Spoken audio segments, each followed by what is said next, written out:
Eto na ang tambayan ng mga mahilig saan. MILF, MILF, My Intimate Love and Fantasies.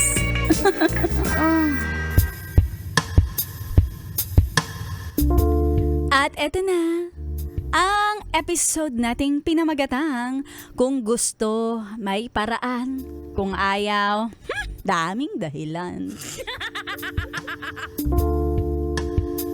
May kwento ako. Babae ako. Matagal ko na hong napapansin na laging nagsisiwalaan ang sinasampay ko na mga bra. Hindi ko alam kung saan ko ba na ilalagay o na isasampay ko lang para patuyuin. Hindi ko alam kung may nagnakaw. May nagnakaw! Pero hindi ko maintindihan bakit sa dinami-dami ay bra ko pa ang puntirya.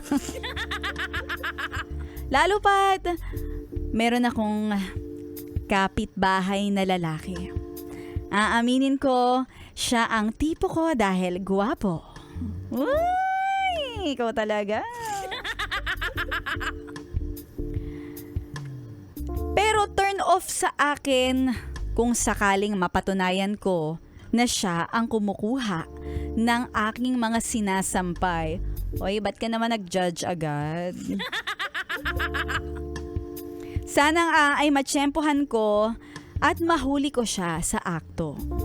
Kasi turn off sa akin ang lalaking manyak.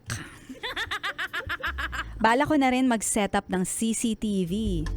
At habang naghahanap ako online, ay narinig ko na may malakas na kalabog ng pinto. Kung makakatok, akala mo wala nang bukas. At nagulat ako na bumungad ang gwapo kong kapitbahay. Ay! Bumaba ang tingin ko sa ano niya. Saan? Sa hawak-hawak niya. Dahil hawak-hawak niya ang aking bra.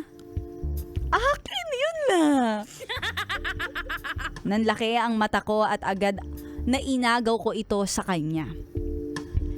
Sabi ko sa kanya, sinasabi ko na nga bang manyak ka? Manyak ka? Bigla niya akong sinabihan, bakit ka ba laging nagiiwan ng bra sa aking pintuan? Nakakaloka naman to. 3 beses na nangyari to, kaya eto binabalik ko na. Kaya naman nagtataka ako bakit sinasabi niya yung mga ganitong bagay. Unti-unti kong ibinalik sa isip ko yung sinampay ko, yung pwesto ng sampayan, yung direksyon ng hangin ng mga nakaraang araw. At bigla akong napatingin sa pagitan ng bahay namin at doon ko nakita yung linya nga pala ng sampayan ko. Saktong nakatapat sa kanya pintuan.